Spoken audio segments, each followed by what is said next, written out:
Hello and welcome to this week's edition of Politics Today. In this programme we'll be talking how our Christian freedoms are under threat, and this is why we need an urgent commission of inquiry to examine the extent of how Christians are being discriminated in the workplace, how we are losing our Christian freedom. This is a vital programme if you are interested in protecting the gospel and preserving our centuries-old Christian traditions in this country. So in this programme today, I'm joined by the Reverend Lynda Rose, who's the Director of Voice for Justice UK, together with Melanie Symonds, the editor of Heart newspaper. Melanie, I'll start off with you because I know that you've been busy over the last couple of weeks preparing for another edition of Heart newspaper. So this is for our viewers.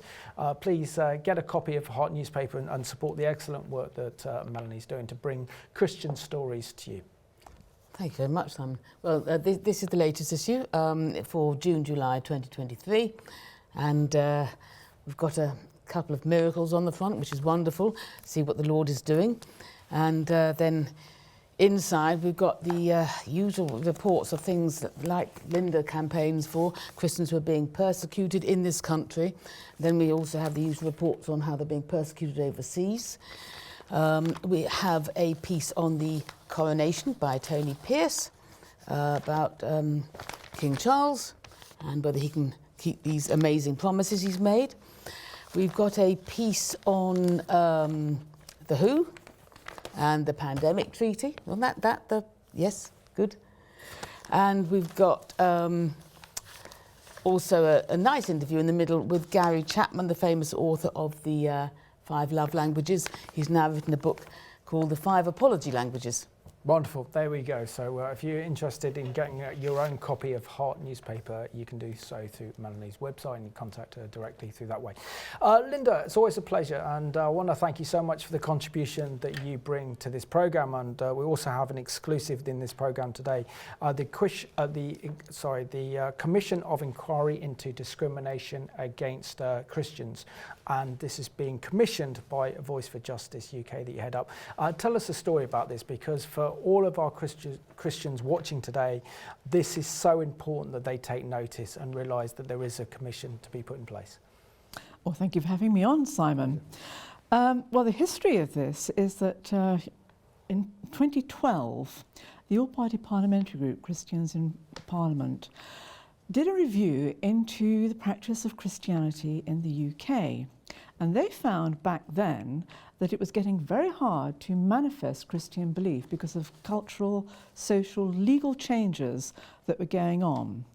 Nothing much happened from that report, but the situation since then has grown so much worse. There are so many cases. Every day there's a new case in the news. So, you know, people being teachers sacked because of misgendering a pupil, academics sacked because they dare say that they support traditional marriage, branded as hate speakers, people forbidden to wear crosses, people arrested outside an abortion clinic for praying silently.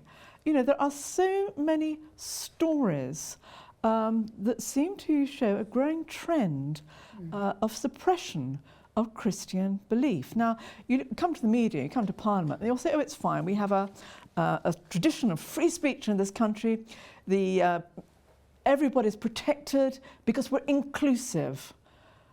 Well, I'm sorry, they're not. There is something badly failing in this country, and it does seem that Christian belief is coming more and more under attack. And of course it's so vital, because if there is a crackdown on freedom of belief, freedom of speech, that impacts at every level. You know, we are a democracy, and our democracy is founded on Christian belief, but that is now under attack. So it felt right to us at Voice for Justice that we actually commission an inquiry to find the truth of this, to present cases that have been examined legally and are well validated, to form the basis for a report to Parliament with recommended courses of action, because it is too long that this has been suppressed in the public arena. More and more Christians are being driven out of the public arena. So it is time to bring this into the public, under public scrutiny. Well done for doing this. It's so important. And Melanie, what are your thoughts on a commission of inquiry to look into the discrimination against Christians that is so needed, because it's essential, isn't it, that Christians have a voice in this nation, and that Christians are free to share their faith in the public arena, because if we don't, the alternative is living under an authoritarian regime. Well, it's vital, and I really admire Lynda and what she's doing, and her wonderful team who are back her, and really the people she was telling me before the programme she's now recruited to help with this, really authoritative people with a lot of experience want to come on board with this initiative. We have to pray it will bring the matter to the forefront of the public consciousness. I've said on this programme before that what the national media wants us to be aware of is just, well, bread and circuses. They blow up these issues about personalities and characters, whether it's the breakfast TV presenter or a former Prime Minister, and it's all froth really, and it's he said and she said, whereas these are real issues and people are quietly suffering, quietly losing their jobs. And it shouldn't be quiet, it should be noisy, but it's being limited, we're being corralled into our own sphere, into a kind of Christian ghetto. So we know about it in the ghetto, but the national media won't publicise it. Yeah, and Lynda, well, thank you for you and your excellent team at Voice for Justice UK raising these very important issues such as Christian freedom, Christian discrimination, the treatment of the elderly, the issue of abortion, and making this a kind of big central issues and making our politicians aware in Parliament. But can you share with us the extent of the battle that we face in this country regarding Christian freedoms? Because you're on the front line. That is such a big question, Simon. I think everybody today would say that we live in a secular society, and that is true. But the problem is that secularism has become very strident, and it attempts to suppress any views that conflict with its own narrative. In effect, actually, and this sounds pretty extreme, but in effect, secularism is a new religion. And it is completely opposed to any other religion. So the problem is that Christian belief that's set down in the Bible, it embraces traditional moral values which actually are against secularism. So they are being increasingly suppressed. So that is what we are up against in this country. And secularism has got such a hold in politics, in the media, in television, in the public space, that it is driving anything that conflicts into this tiny ghetto that you've already mentioned, Melanie. And if we don't actually stand up now for what we believe, it will be completely airbrushed out of our society, and that will be fatal. Because we're already seeing this sort of growing chaos in society. This is a result of these policies. And that's why we have to uphold this. But this is what we are up against. It's a roundabout way of answering your question, Simon. There is a growing climate of hostility to anything that actually conflicts with the narrative. That's what we're up against. It's very strong in Parliament, it's very, very strong in the media, and by and large, at the moment, they're refusing to cover anything in conflict with their preferred narrative of freedom, which actually isn't a freedom at all, it's actually a real form of oppression. Yeah. Melanie, why do you think we are seeing such a clash now between our Christian beliefs and a society and a nation that's increasingly becoming progressively more secular and extremely less tolerant to kind of biblical beliefs? Well, it suits everyone, but it's not a sudden thing. We've seen that the long march into the institutions, and cultural Marxism, and that those people are now in power, and you have minorities almost dictating opinion, and it is their views which are being heard, and it is their feelings which have to be considered before the majority of ordinary citizens. And so we're just seeing things coming into fruition, really, because we saw the various ungodly laws passed. Before that, we saw laws like the blasphemy law, the witchcraft law repealed. So going back to a few decades, suddenly it was all right to, well, we started having things like horoscopes in the newspapers. Anything started to go. You had the introduction of the pill, of course. That people underestimate, I think, how much that changed society completely. And old morals could then be questioned and swept away, and what used to be sacred came out into the marketplace. And in the same way, we then saw Christians being mocked. And it began as mockery, and now it's going to be turning into legislation against us. And Lynda, can you share with us how our viewers watching today's programme can get involved in the consultation for your query on Commission on the discrimination against Christians? Because this is a role that every Christian up and down the country can get involved in by just sharing their experiences, can't they, about how they've been discriminated against for being a Christian and sharing the gospel, or for praying with a work colleague or a patient, or for wearing a cross. How vital is it that our viewers watching today's programme really do engage with this inquiry of Commission? It is absolutely vital, because we need as much testimony as we can get. The website that we're about to launch will be going live very soon, and there are full details of how people will be able to get in contact with us then. And what we are looking for is witness testimony. Now, all testimony will be scrutinised fairly carefully, so that we can be sure that there are validated facts there. But people will then be invited to come before a panel and to give their testimony via Zoom, which will be recorded, which will form part of this bigger report at the end. And we're getting together a panel of commissioners who have expertise and experience in human rights issues. So again, they will be, their complaint will be assessed.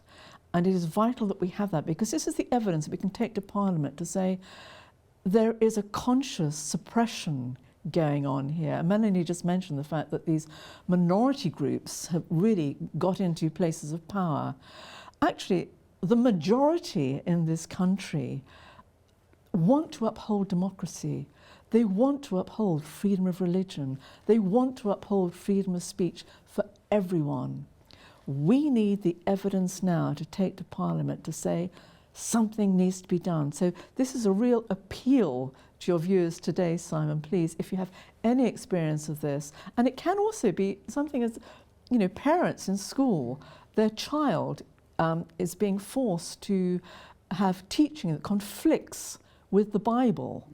It can be that sort of testimony, because of course these rights are actually protected under human rights law, and they are being steamrolled out of the way at the moment.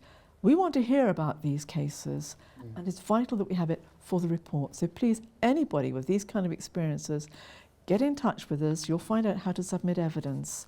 Our Commission Secretary will help put together evidence reports, and then we can take this forward and put this report together and have impact in this country. Absolutely. And that's so important to do, to get the facts, present the evidence, rather than just go on emotions and feelings, which is so important. And Melanie, we've seen, haven't we, over the past couple of decades, how Christians have been dismissed in their places of employment for wearing a cross. We've seen how they've been dismissed for praying for a patient or sharing the gospel with a colleague. And we've seen this growing marginalisation against Christians. But how important is it that as Christians now we make a conscious effort to actually stand up for our Christian freedoms before it's too late? And is this the last bastion of our defence before we move closer and closer into an authoritarian state? That if we don't defend our values now, we don't defend the gospel now, we won't be able to in the future. It's completely, because if we can stand up now, we can delay the inevitable. I mean, in Heart Paper, we often have articles on what we see as being almost the architecture of the Great Tribulation being rolled into place. The introduction of the cashless society, the World Health Organization trying to take control and of override sovereign governments and impose lockdowns when they want to. Is that kind of, the architecture is there in the wings, and it's becoming more and more blatant. So if Christians don't speak up now, then the evil tide can come in sooner. And what does concern me, and I'm not guiltless here, is that we are too easily cowed as Christians.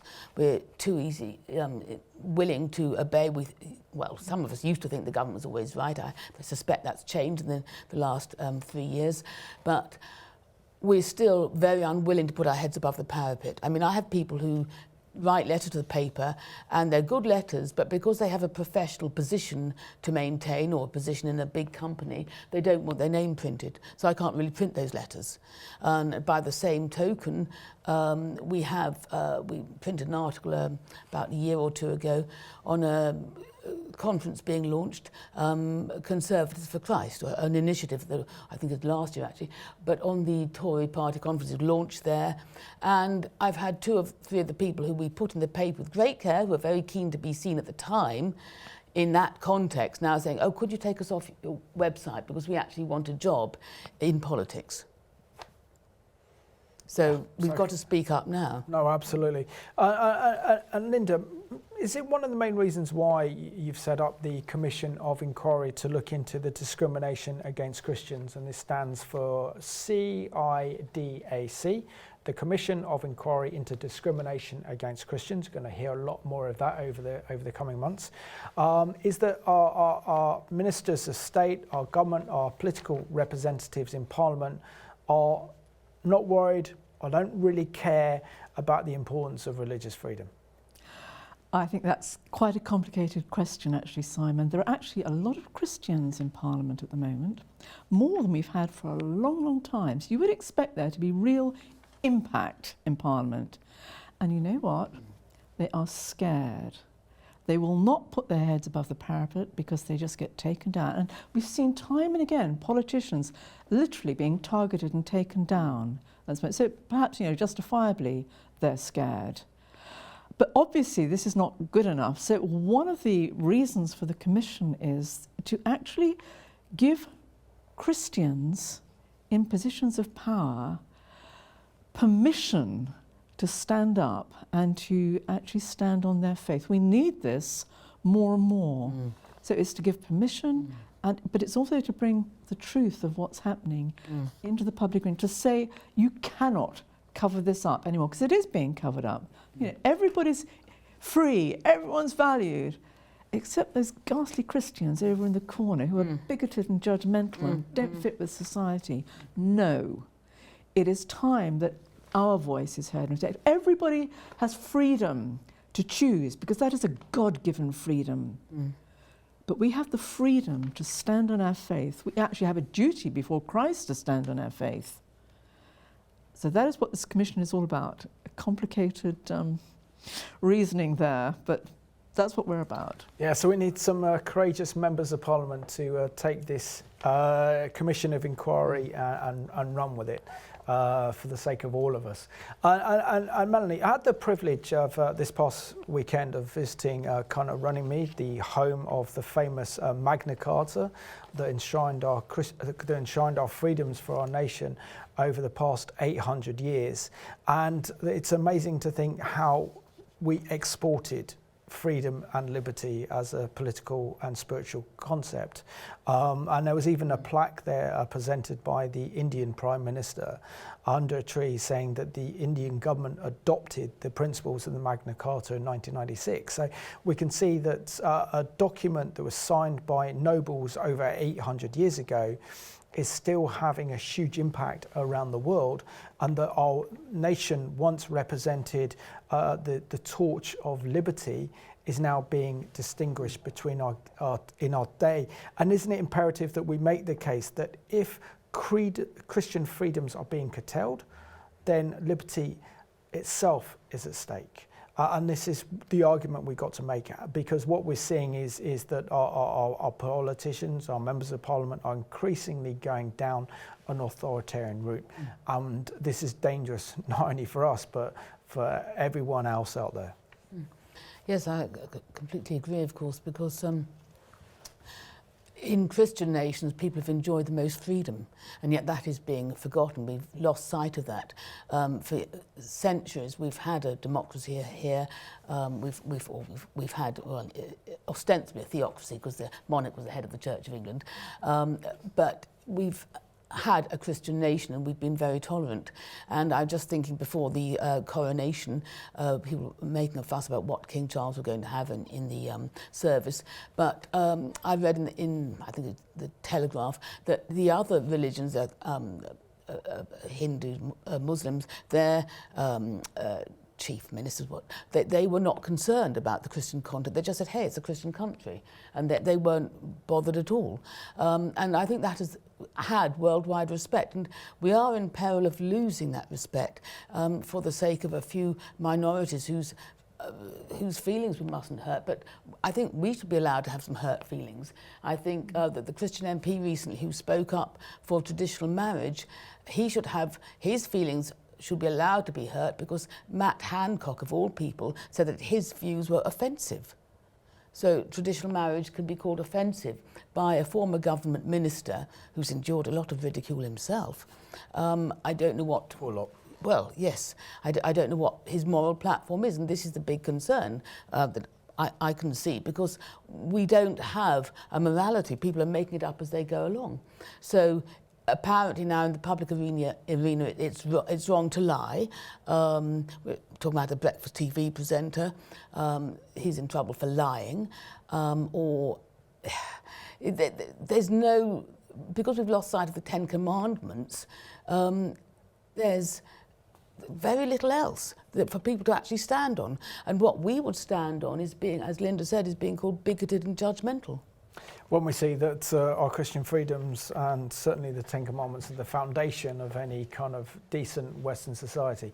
Lynda, can you just, we've got less than 5 minutes, can you talk about the actual technical process of getting people Christian testimonies and how then you would put together the Commission of Inquiry and present evidence of discrimination against Christians?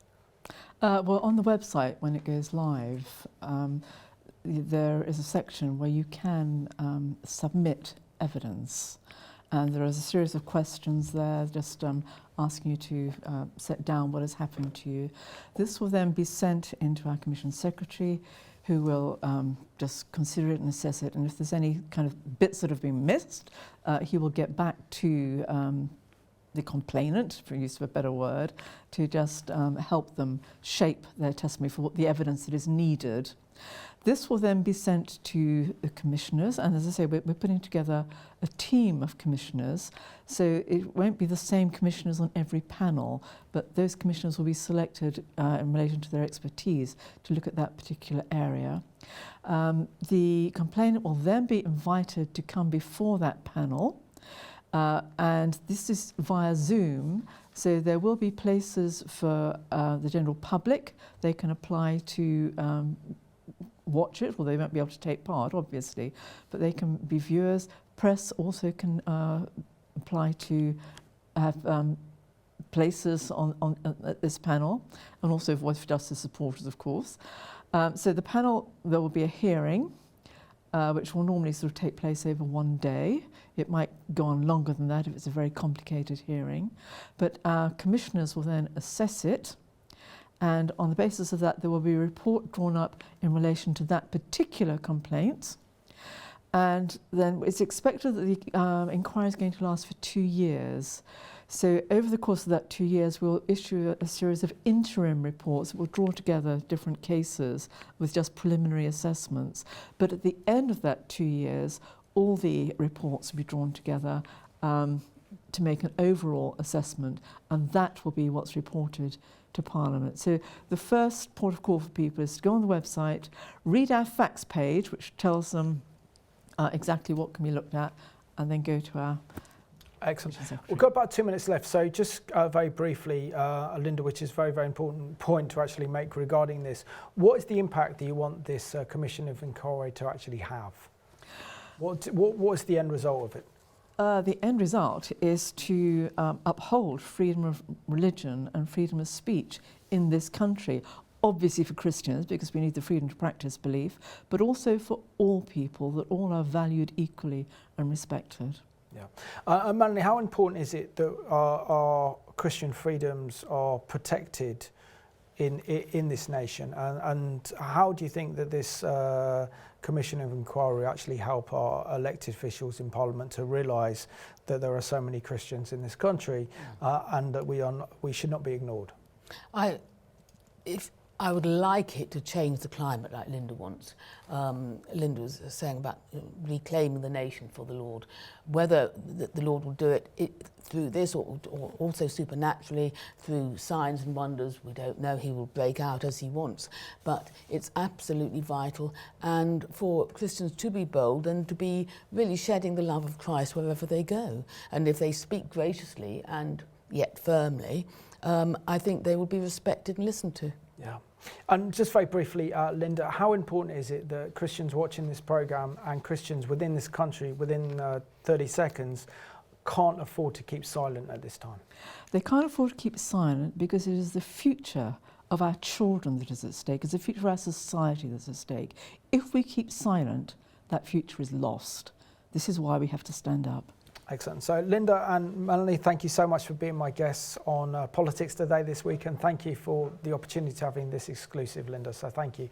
I just want to thank you for watching this programme today. As Christians, we can't no longer afford to be on the sideline. We can no longer afford to be silent, because we realise that if our freedoms are taken away, that means that all freedom and liberty were lost as we move towards closer authoritarianism. So we need to stand up and defend Christian values. So thank you for watching this week's edition of Politics Today.